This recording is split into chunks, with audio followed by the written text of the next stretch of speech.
polished alleyways. Tonight, we're visiting a quiet city quarter just after a fresh shower, where stone alleys shine like new tiles, and every surface holds a thin memory of rain. We'll walk slowly through the lanes, looking at reflections in puddles, listening to soft drips from eaves, and noticing the small lives that are settling back into their routines. The first lane begins at a narrow archway, where water still threads down the old bricks in uneven lines. The pavement is laid in dark cobbles, each one rounded on top and glossy from the rain, so that street lamps repeat themselves a dozen times at your feet. A drain at the base of the wall gurgles in a steady rhythm, swallowing a ribbon of runoff that curls like smoke.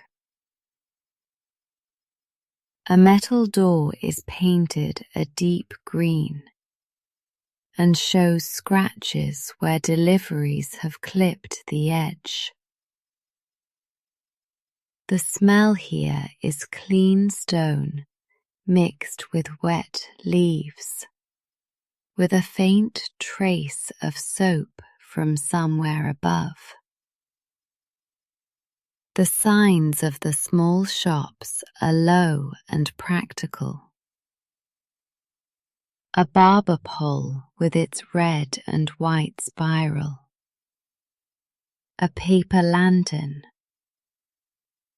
a hand-lettered board that says "Keys Cut." A plastic bucket sits beneath a slow leak from a gutter, and the sound of each drop is like a fingertip tapping once and lifting away. You can see your own shoes mirrored in the shallow water, the reflection broken and remade whenever a drip lands. Farther ahead, the alley makes a gentle turn that hides what's next, and the curve looks friendly, like an invitation to keep going. Around the bend, there's a bakery with its shutters half open. The strip of light under the awning bright against the wet street. Inside, the baker is lining up loaves on trays, and steam fogs the lower panes of glass, so only the shapes are clear. Crusts are stacked like roof tiles, and the first cut into a boule leaves crumbs that cling to the board. On the sill outside, someone has set a cracked saucer with sunflower seeds for the sparrows, and the seeds have swelled darker with moisture. A small electric fan hums from a corner, pushing warm air outward, so the window keeps clearing and misting again. The chalkboard menu leans against the wall, the chalk writing fattened by the humidity, but still readable. Rolls, buns, and apricot tarts. A man in a navy jacket pauses and cleans his glasses with the edge of his shirt, holding them up to check for spots the light might find. The door opens on a soft spring and shuts with a padded click, twice in quick succession as two customers swap places.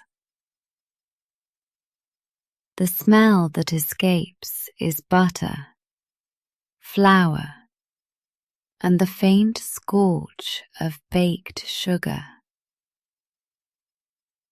A smell that sits low and comforting at street level.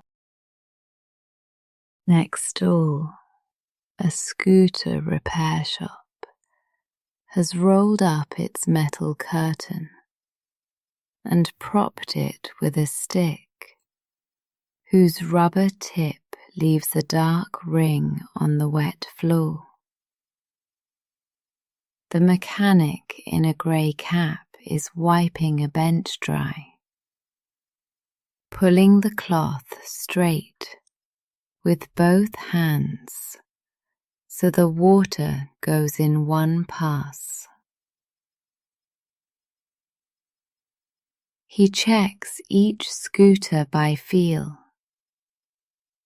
spinning wheels once and leaning close to the chain to listen for grit. Puddles under the kickstands are ringed with tiny freckles of oil that spread in slow circles and catch the light in faint colours. A row of helmets rests upside down on the sill, drip drying, their straps straightened like the tongues of shoes. Somewhere in the back, a radio announces the hour and a weather note, then settles on low music with a gentle snare. The mechanic unrolls a new strip of blue paper towels and reaches for a jar of bolts, counting them under his breath.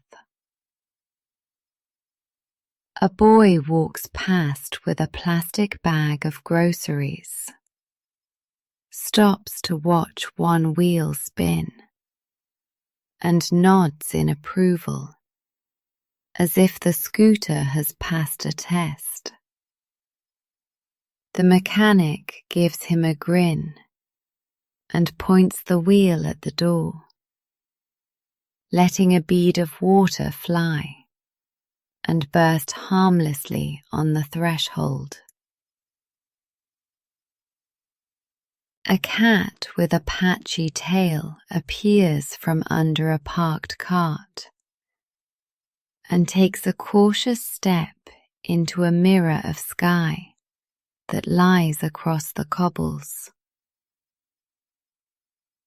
The water barely ripples. The cat steps like a dancer, placing each paw exactly in the shadow of a brick. Its whiskers carry droplets that tremble, that don't fall, and the cat pauses to shake them off, splattering the stones with tiny stars. It studies its reflection, then looks up at the downspout, where a slow drip is forming, gathering, and letting go. The drip lands on the cat's nose, and the cat sneezes, quick and dignified. then licks the spot to prove everything is in order.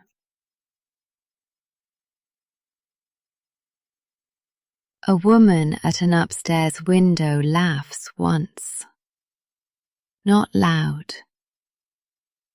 and brings in a string of paper cranes from the balcony before the next shower.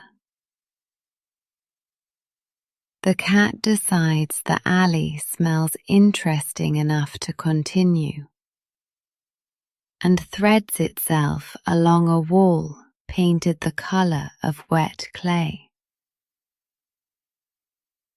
Its tail leaves a faint trail through a dry patch of dust, a line that will be gone at the next breeze.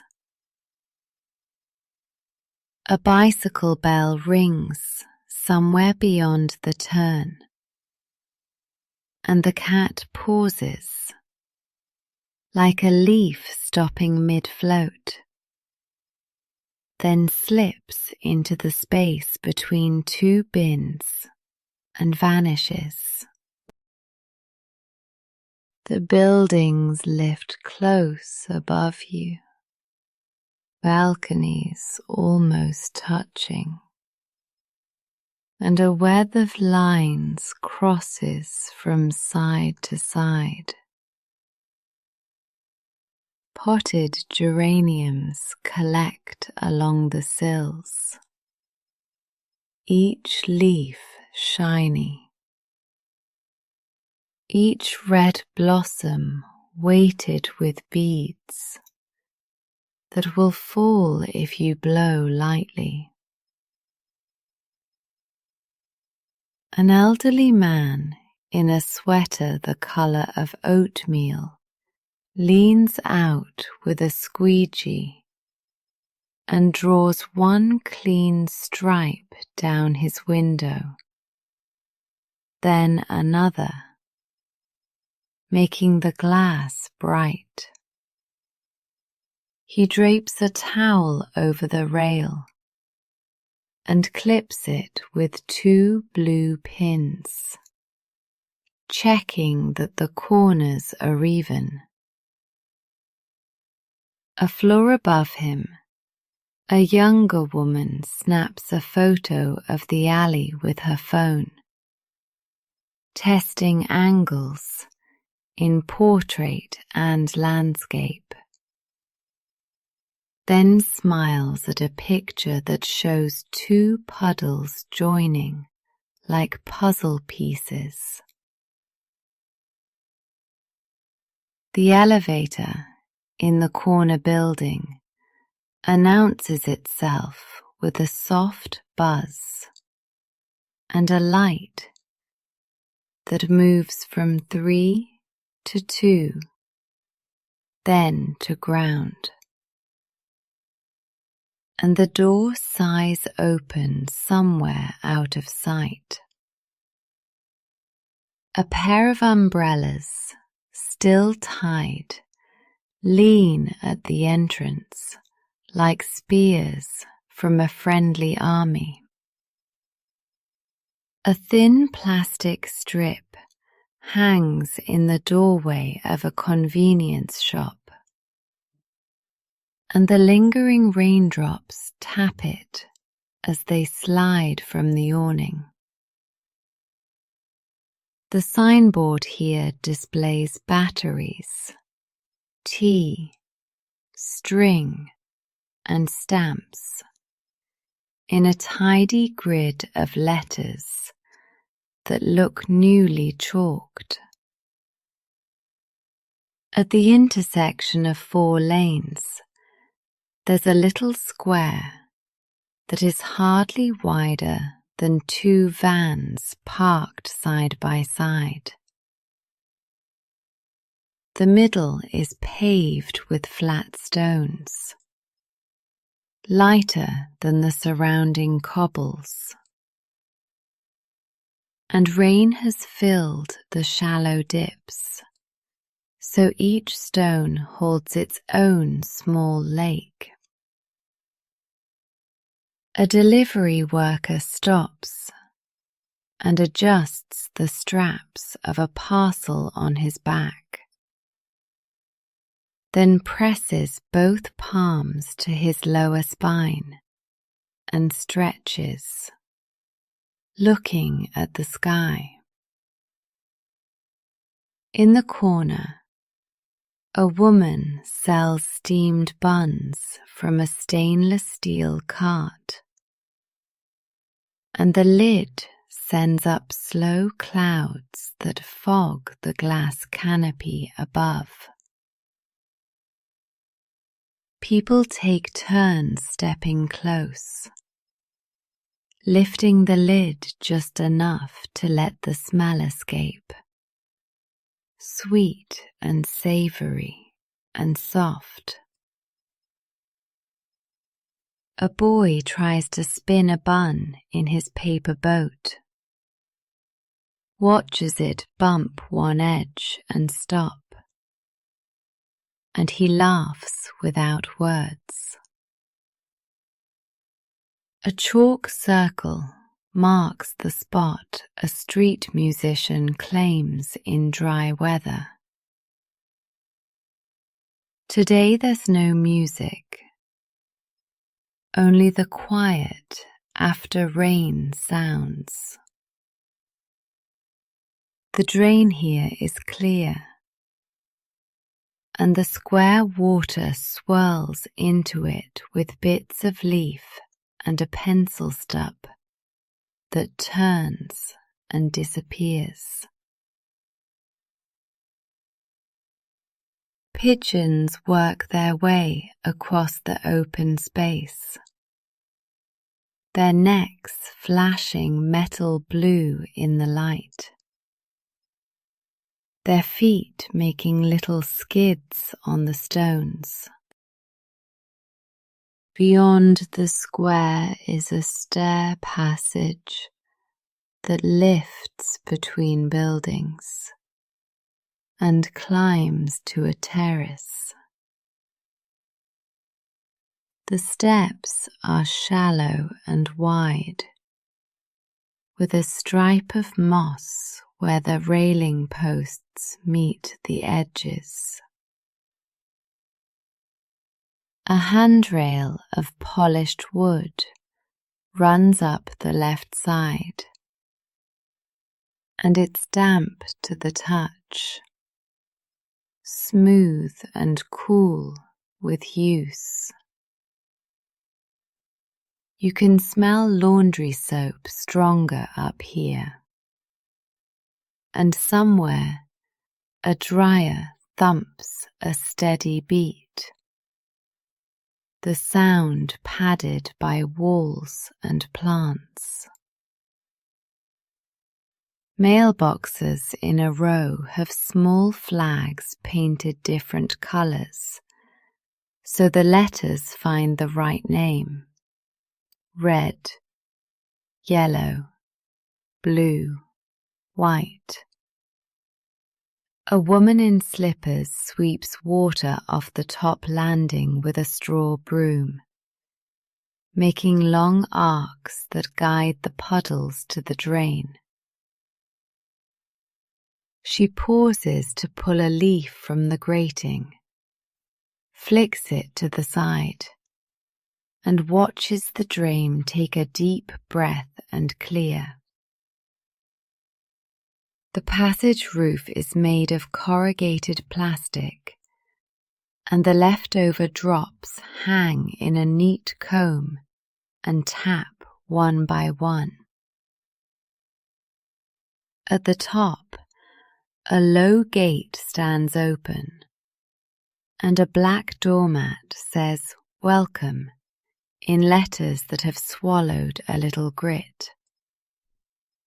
The terrace is a ledge with planters and 2 wooden benches, and it looks over a cluster of roofs that still gleam. Rectangular water tanks sit like dark blocks on metal frames, the rivets shining along their edges. Steam vents on a bakery roof puff in slow intervals, and the steam drifts, collects on a satellite dish, and slips off as thin lines. A ladder lies flat against one parapet, metal cold and a little rough, with a bead of rain poised at the tip of each rung. The rooftops carry satellite dishes, laundry poles, and plastic basins turned upside down to keep them dry inside. Their circular edges hold narrow, perfect rings of water.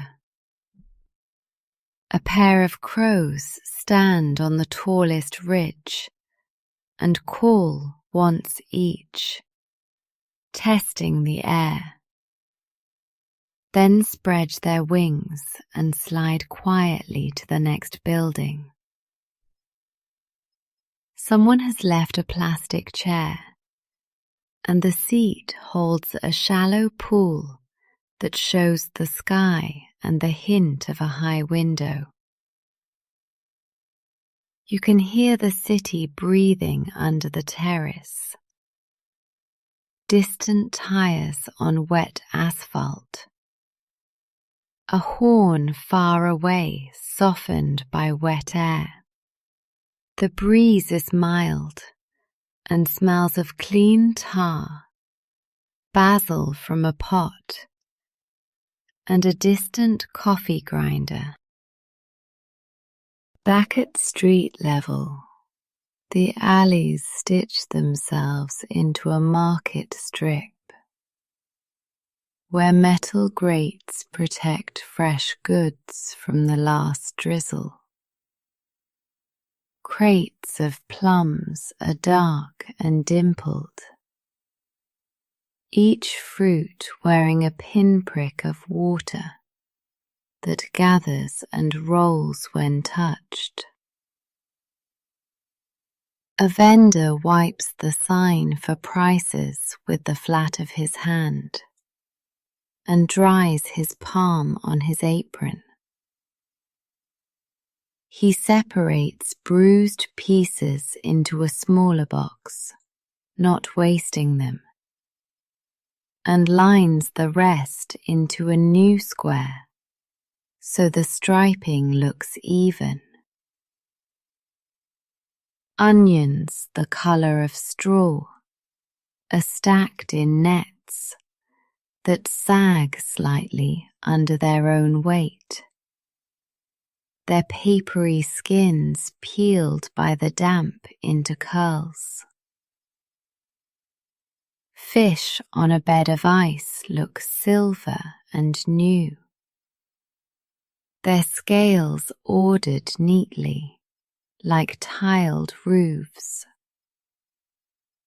And a woman in a blue cap turns each one to the same angle for display.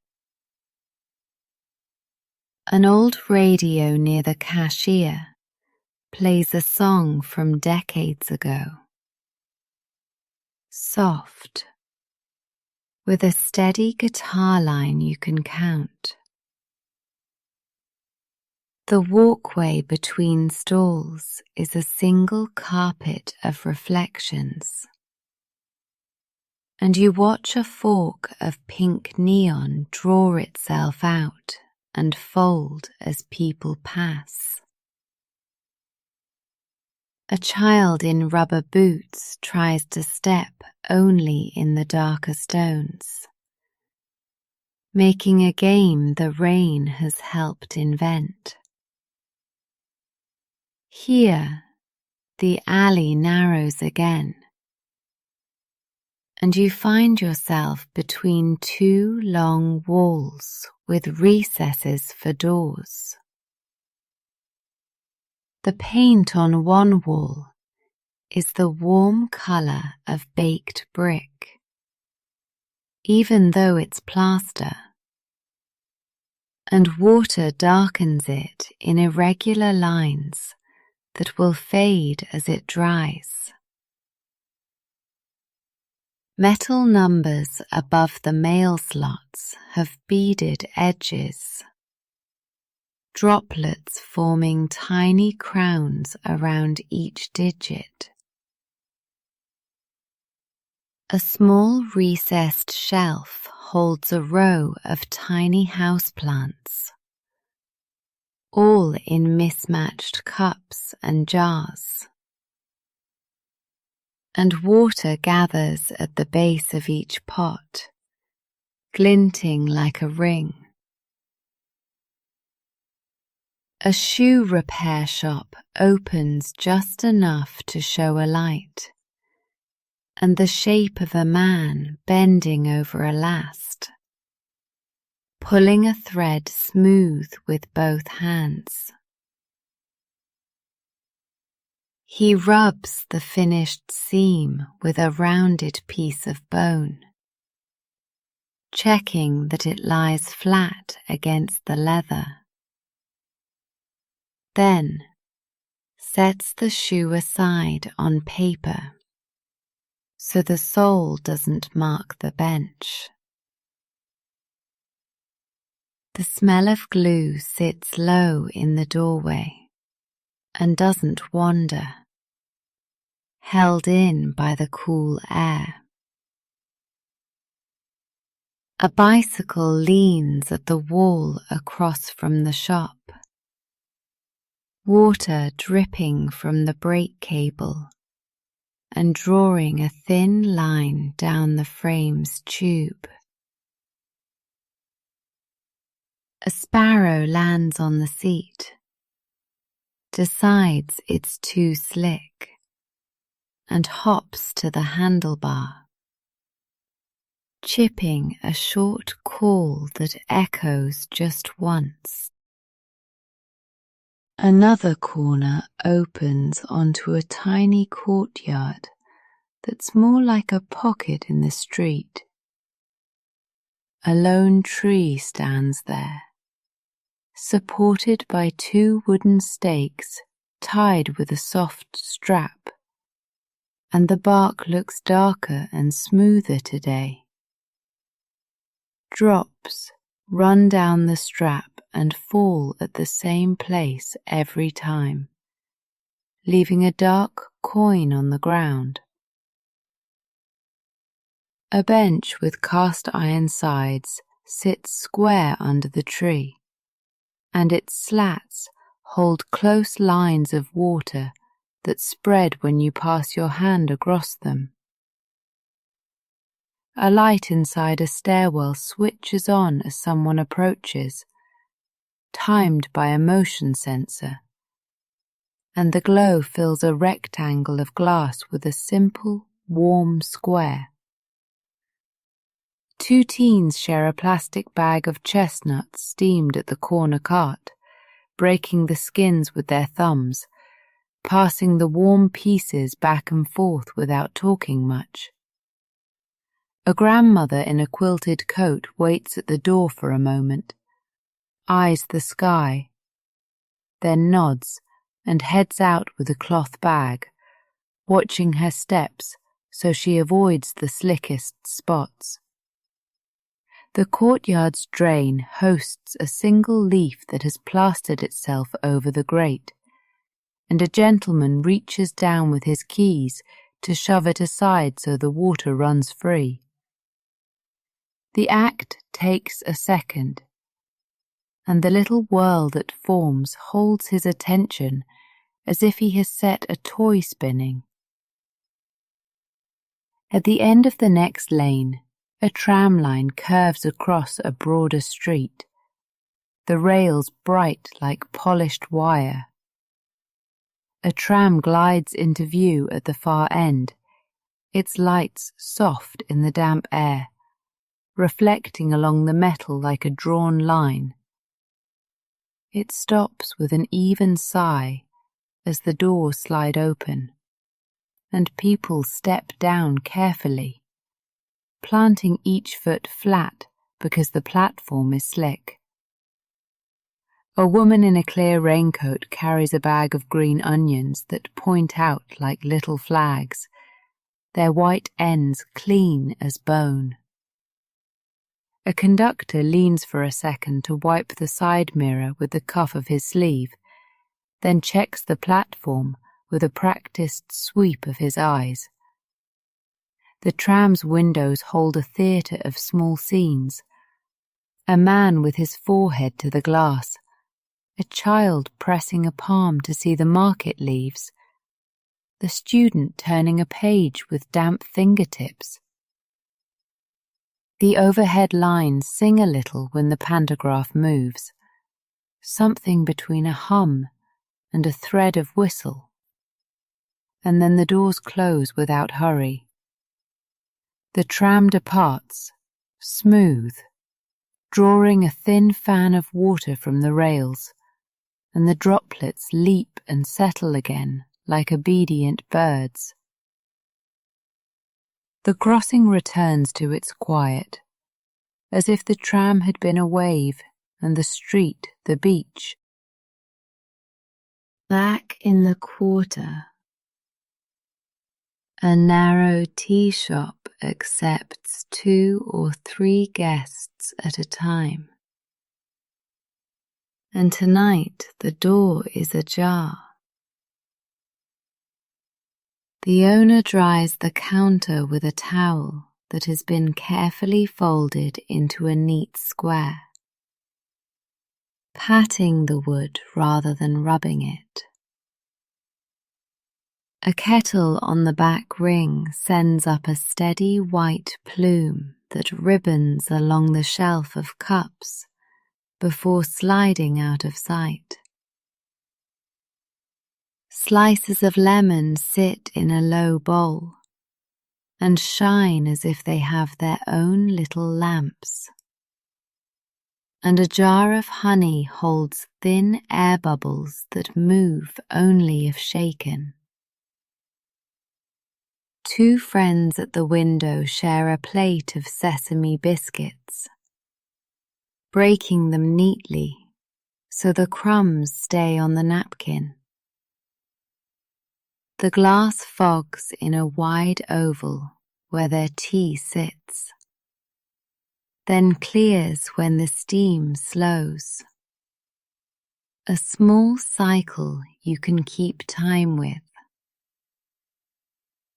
A pamphlet by the register lists quiet community events, book exchange, free seed packets for balcony gardens, a notice for a shoe donation. An umbrella stand by the door organizes its cargo by height, and the tallest umbrella has a carved handle shaped like a dog's head with a calm expression. Outside, someone passes, looks in, smiles at the warmth without stopping, and continues down the alley with a comfortable pace. A delivery cyclist pauses under a balcony to check a map on his phone, the screen bright like a coin in his hands. His plastic poncho runs with fine rivulets, and they gather at the hem and drip into a slowly growing spot on the ground. He wipes his glasses with a napkin pulled from his pocket and returns it carefully, so it will still be good later. The chain on his bike glints in wet segments, and he tests the pedal by pressing down once and listening for any slip.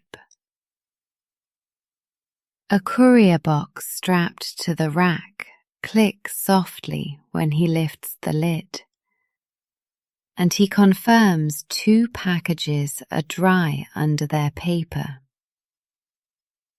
He zips it and gives the box a friendly tap, the kind of gesture that has become a habit. A dog on a nearby balcony lifts its head, sees the cyclist, and rests its chin on the rail, satisfied that all is orderly. The cyclist pushes off, careful and smooth, and his tires draw 2 light lines through the thinnest puddle, which close again almost at once. The alley receives the quiet like a folded blanket laid back where it belongs.